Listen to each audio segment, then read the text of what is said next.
He goes like, whoa, whoa, whoa, never gonna keep me down. That new intro is pretty raw, man.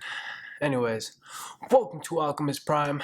I am your host, CHAKRA, and I am here to talk about WWE Monday Night Raw, December 30th, 2019.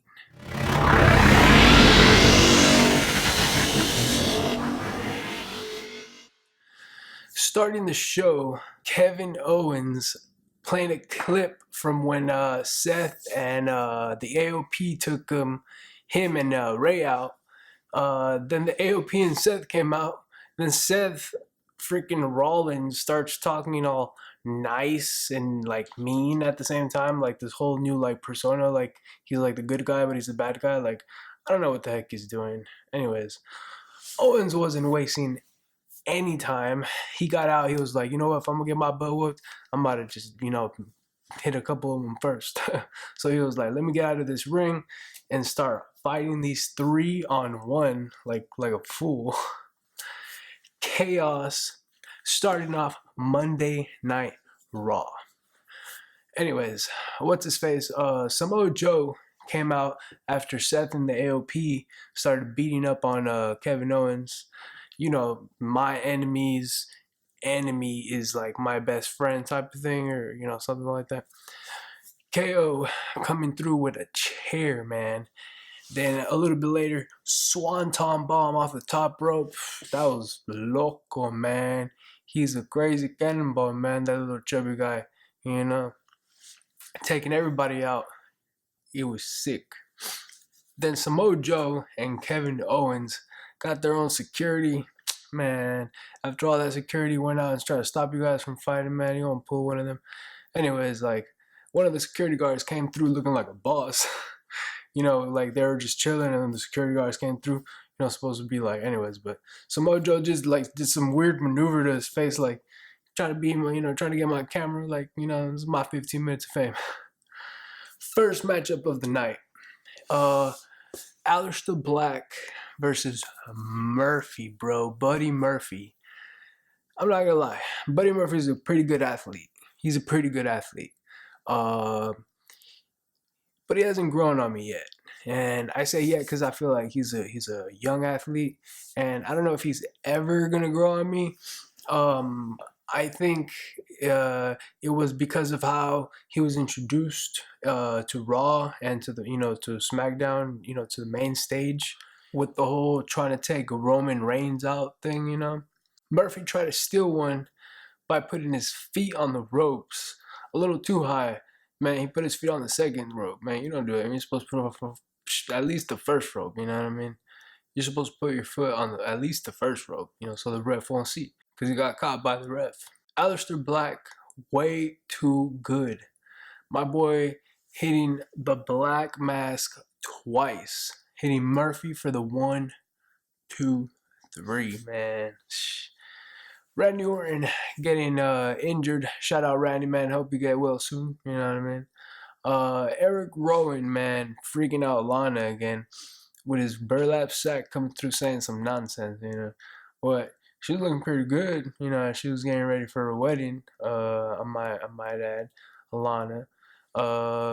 Then we got Eric Rowan versus some local guy again, just randomly. I don't know why. No one wants to wrestle, I guess, with him. He's too weird. I feel you, bro. I'm not that weird, but anyways. We got Natalya versus Charlotte. This was a good one, man. These two women went toe-to-toe for about 10 minutes plus. Natalya's pretty good. She just needs to dig a little deeper, like she needs to like have that balance between the light and the dark, in order to like pull out the win, to pull out the I don't give up and just keep going through the pain, Speaking of darkness, the Queen of Darkness, or the Queen, Charlotte Flair, picking up another win with figure 8. Speaking of figures, man, we got Becky, the face of the WWE, the whole company, man. We got a woman, and this woman was talking about the golden goose or golden handcuffs. I don't know what kind of freaky thing she's into, but I feel like she's going to continue picking up wins throughout 2020. And of course, we got Asuka versus Becky Lynch at the Royal Rumble, man. The Royal Rumble's starting to shape up. It's shaping up. It's looking good. It's looking like a Coke bottle shape, you know. The last club that matters, the OC versus the Street Profits. The Street Profits finally picking up a victory, man. I love them. I'm not gonna lie. They remind me of the Plastic Cup Boys. I recently watched. I don't know if you guys seen Kevin Hart's Netflix. It's called "Don't This Up." Don't f this up. It's pretty good. I liked it. I watched all the series. It's got a couple series in there. It's like a little one season, but you guys have to check that one out. Anyways, the Street Profits winning. Yeah. My boy was going crazy. He was doing the Batista on the ropes for a minute, man. Shout out Monte and Angelo, man. He was like, anyways, man. Let's talk about Liv Morgan. Oh my God, am I ready for the new Liv Morgan? She's been cutting a couple promos, and this whole little makeover. Hopefully she comes out and is like the yard is mine type of stuff. You know what I mean? Like come out like the big dog type of thing. You know what I mean? Like there's got to be like some, not just Becky. But anyways, or some sex lingerie or like some badass like woman like Catwoman and whatnot. If not, I just like she's pretty dope. I hope she puts in a good performance at least. I'm holding high standards for Liv Morgan in the future. Then we got the Street Profits and the OC again. I can't believe that, man. What are they thinking? The Street Profits won again. So at least that, at least we got that going for it. That's pretty dope. But the Street Profits talking about multiverses and all that High Alchemist stuff, man. I was feeling them. I was like, wait a minute. They cut that little promo.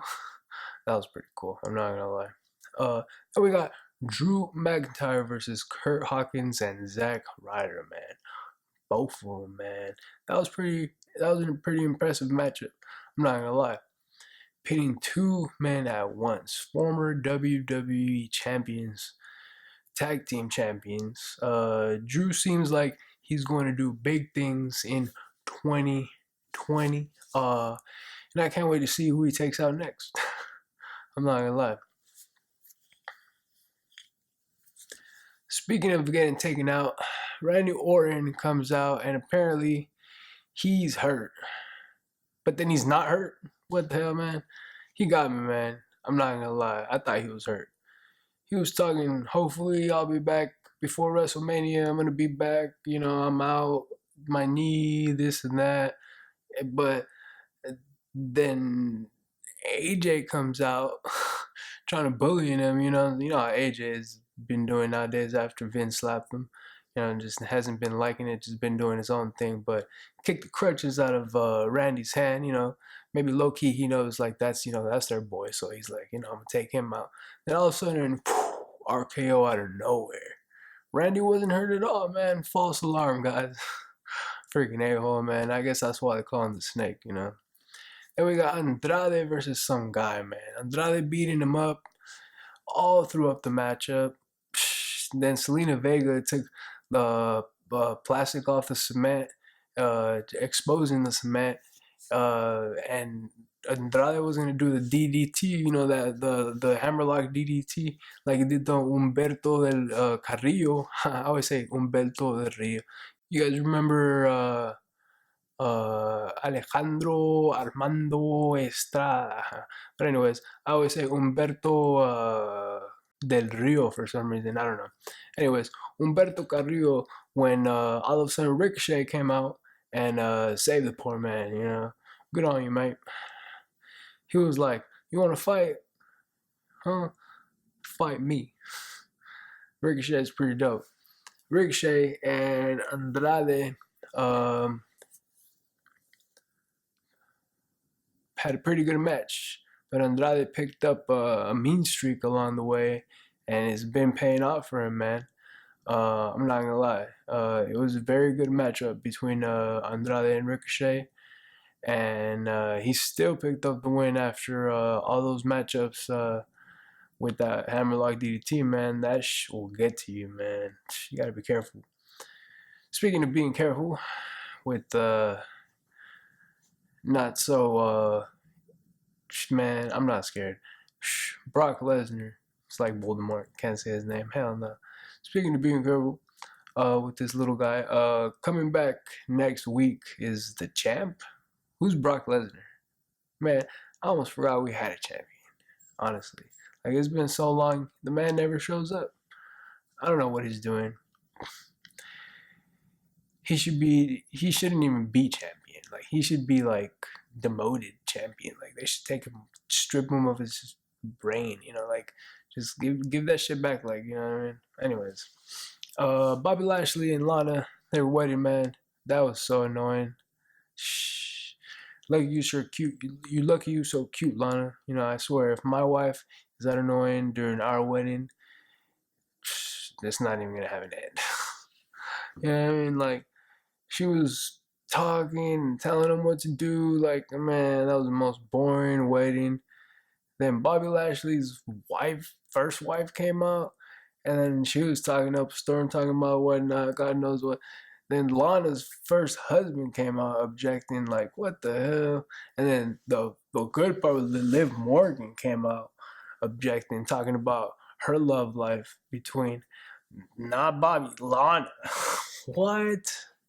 I was like, yes, yes, yes. Then we got Rusev Rutria, Rusev Machka. Rusev coming out, freaking beating up Bobby Lashley, man. That was a pretty good end. I'm not gonna lie, that I love when it has a happy ending, and this is a pretty good happy ending. We got Liv Morgan, my baby, coming out with her new look, and Mr. Rusev Day with his new shirt. That was pretty good. Standing tall at the end of the night, capping off the show. I appreciate you, Captain Insano. Shows no mercy. You guys remember that movie, The Water Boy, I believe? That's a good one. Yeah. Don't forget to like, comment, subscribe, hit that bell notification, and I will see you in my next video.